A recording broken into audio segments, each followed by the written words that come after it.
Jimmy sat alone in his warehouse, the sun creeping in through the windows like golden syrup. All around him, cameras were silent, crew absent. It was just him and a whiteboard filled with insane ideas. He tapped the marker against his lip, staring at the words he had just written.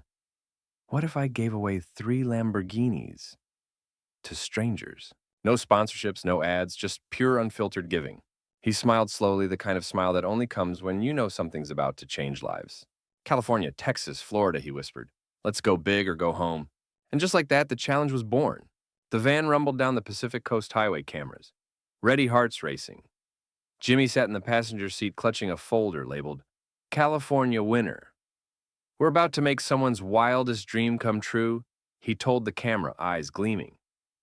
Behind them in an enclosed trailer, a bright red Lamborghini purred softly, waiting. The plan was simple but secret. Find someone in need, not just anyone, but someone whose story would shake your soul. They stopped in a quiet neighborhood in Compton. A single mom named Alondra was finishing a 12-hour night shift at a local diner. She had no idea her life was about to change in 5 minutes. Alondra wiped the sweat from her brow as she stepped out of the diner's back door. Her apron was stained, her shoes worn down, but her spirit unbreakable. She worked every night, slept during the day, and still found time to tutor her son before school. Jimmy walked up to her, slowly pretending to be just another customer asking for directions. Excuse me, do you know where I can find someone who deserves a Lamborghini? He asked, smiling. Alondra chuckled, exhausted. Only if you're looking for someone running on 3 hours of sleep and dreams. That was it. Jimmy glanced at the crew and nodded. Alondra, he said, voice cracking a little. Follow me. Confused, she followed them around the block, then stopped dead in her tracks. The trailer door opened, and there it was. The Lamborghini. Alondra gasped. Her hands flew to her mouth as tears flooded her eyes. The red Lamborghini shimmered under the morning sun like it had been dropped from a dream. Jimmy stepped beside her. It's not just a car, Alondra. It's a thank you for never giving up. Alondra shook her head. I don't deserve this. Jimmy looked her straight in the eye. Yes, you do. You wake up every night for your kid. That's superhero stuff. The camera crew stayed quiet, caught in the emotion. Alondra finally stepped forward. Her fingers trembled as she touched the hood of the car. Then she laughed through her tears. Can I drive it to work tonight? Everyone laughed. The moment had weight and joy. California was complete. Now it was time for Texas. The Texas sun was brutal, hot enough to melt metal. But inside a small repair garage in Dallas, a man named Travis worked without complaint. Sweat poured down his face, but his movements were calm, measured. Travis was a war veteran. 2 tours in Afghanistan. 1 leg lost. Now he fixed cars alone quietly with a prosthetic leg and a heart full of stories. Jimmy entered the garage with a film crew in tow, pretending to need car advice. Hey man, he greeted. What would you do if you won a Lamborghini today? Travis didn't blink. Sell it. Pay off my mom's mortgage. She raised me alone. That answer hit everyone like a brick wall. Jimmy didn't hesitate. Don't sell this one. It's yours, free and clear. Travis's lip trembled. For real. Travis limped slowly toward the parking lot. The prosthetic leg clinked softly against the pavement. There, bathed in sunlight, was a yellow Lamborghini, its doors lifting like wings. This isn't just a car, Jimmy said.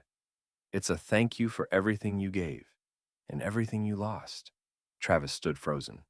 He ran his hand over the smooth hood, his breath shaky. I haven't driven anything nice since I came home, he said softly. Jimmy handed him the key. Now's the time. Travis climbed in. The engine roared like a beast let loose. He hit the gas and took a slow spin around the block neighbors, coming out to cheer. For the first time in years, Travis felt something lift from his chest, freedom. The moment wasn't about the car. It was about being seen. Rain lashed down in Miami like the sky itself was breaking open. Jimmy stood beneath a bus shelter, soaked, watching strangers rush by under umbrellas. Florida's wild, he laughed, wiping water from his eyes. But perfect for our last Lamborghini. This time, Jimmy didn't want someone who looked like a hero. He wanted someone forgotten. At a crowded city park, he spotted an elderly man in tattered clothes feeding birds. People passed him like he was invisible. Jimmy didn't. "Hey, sir," Jimmy said, gently kneeling. "What's your name?" The man looked up, surprised. "Harold. Most people just call me, 'Hey, old guy.'" Jimmy smiled. "Harold, would you accept a gift from someone who believes you matter?" Harold blinked in disbelief, then nodded slowly. Harold followed Jimmy and the crew, slowly, his cane tapping against the wet sidewalk. "You sure this ain't a prank show?" he muttered. Jimmy laughed. "No prank. Just respect you didn't know you had coming." They rounded the corner. A crowd had gathered. A car cover flapped in the wind. Jimmy stepped forward and ripped the cover off, revealing a gleaming blue Lamborghini. The crowd gasped. Harold blinked, confused. "Is this for me?" "You spent your life feeding others," Harold Jimmy said. "Now it's your turn." Harold stepped toward the car, hand shaking, eyes wet. "I don't even drive anymore," he whispered. Jimmy smiled. "Then we'll find someone to drive you anywhere you want to go." Harold eased into the passenger seat of the Lamborghini, his frail frame swallowed by leather luxury. A young volunteer from Jimmy's crew slid into the driver's seat. The engine came to life, growling like thunder through the wet streets of Miami. People turned, clapped, some filmed. It wasn't every day a homeless man rode a supercar.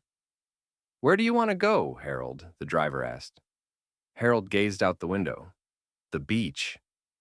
I haven't seen the ocean in 20 years. Tires squealed. The car surged forward. Water splashed. Laughter filled the car. Harold's face lit up as the ocean came into view. "I used to come here with my wife," he whispered. "She passed in '97. Silence. Then Harold smiled through tears. "She'd love this." A week later, Jimmy flew all three recipients, Alondra, Travis, and Harold, to a private racetrack in Arizona. The sun blazed overhead. 3 Lamborghinis gleamed in the desert light, red, yellow, and blue. "You've each lived lives full of struggle," Jimmy said, standing between them. "But today isn't about struggle, it's about celebration." Alondra stepped forward first. "This car reminded me I'm more than just a mother or a waitress. I matter." Travis nodded. "For the first time since the war, I feel like I'm home." Harold chuckled, holding a cane. "I didn't think I'd see another sunrise, let alone a Lamborghini." The crowd of crew and guests applauded. Then Jimmy tossed each of them a helmet. Race time, he grinned. "Winner gets bragging rights for life." They laughed like old friends. 3 strangers now bonded forever. The race began with roaring engines and flying dust. Alondra took the lead in the red Lambo hair whipping in the wind. Travis followed closely, gripping the wheel like he was back in combat. Harold lagged behind, cautious but smiling, the blue Lamborghini humming beneath him. Then, out of nowhere, Harold's car swerved sharply. The crowd gasped as the wheels locked up, the car sliding sideways toward the track's edge. Jimmy bolted forward, cut the race. Get to Harold, dust settled. The blue car rested inches from a barrier. The door opened slowly. Harold stepped out, shaken but safe. He chuckled breathlessly. "Guess I still got a little fire in me." The crew gathered beneath a makeshift canopy. The race paused. Drinks passed around. The air was still tense from Harold's scare, but laughter returned slowly. "Why us, Alondra?" finally asked, looking at Jimmy. "Why did you choose us?" Jimmy leaned forward, elbows on his knees. "Because you remind people that struggle doesn't mean failure," he said quietly. "You showed the world that quiet strength is louder than any headline." Travis nodded. "Most people forget veterans once the uniform's off." Alondra added, "And single moms are seen as broken, not brave." Harold smiled gently. "Sometimes you don't need fixing. You just need to be seen." Jimmy wiped his eyes discreetly. "That's why. That's exactly why." As the sun dipped below the horizon, casting orange streaks across the Arizona sky, Jimmy stood alone in front of the 3 Lamborghinis. A drone hovered above, filming the final wide shot. This wasn't just about giving away cars. Jimmy said to the camera, his voice steady but emotional. It was about reminding people that kindness still shocks the world. Alondra, Travis, and Harold stood behind him, 3 ordinary people, now linked forever by one extraordinary gesture. If you're watching this and you feel invisible, unheard, unwanted, remember them, Jimmy continued. They were just like you, and they mattered. The camera panned out slowly. The Lamborghini shimmered. The sky deepened into dusk. This is just the beginning, Jimmy whispered. Fade to black. 2 months later, Jimmy released a follow-up video titled, Where Are They Now? It wasn't just a viral hit, it was a wave of hope. Alondra had opened her own small brunch cafe in California, using the car's fame to promote her dream. Customers come just to take pictures with the car. She laughed in the video. But they stay for the pancakes. Travis, the veteran, was now working part-time, mentoring other wounded soldiers. That Lambo helped me connect with vets who felt forgotten, he said. Now we ride together. And Harold? He didn't keep the Lamborghini. He donated it to a local charity auction. I had my joyride, he smiled. Now it's someone else's turn. The car sold for over $400,000, every penny, going to homeless shelters across Florida. One act of kindness had rippled outward into thousands more. Jimmy thought the story would end with 3 Lamborghinis. He was wrong. After the video went viral, messages poured in, thousands of them. Veterans offering mentorship, moms donating to single-parent shelters, teenagers organizing food drives. A school in Georgia even started a Harold Fund to support elderly care. We didn't give away just cars, Jimmy told the press. We started a movement. Alondra was invited to speak at women's empowerment events. Travis began writing a book about resilience and brotherhood. And Harold, he became a symbol. Street artists painted murals of him across Miami under the words, "You are seen."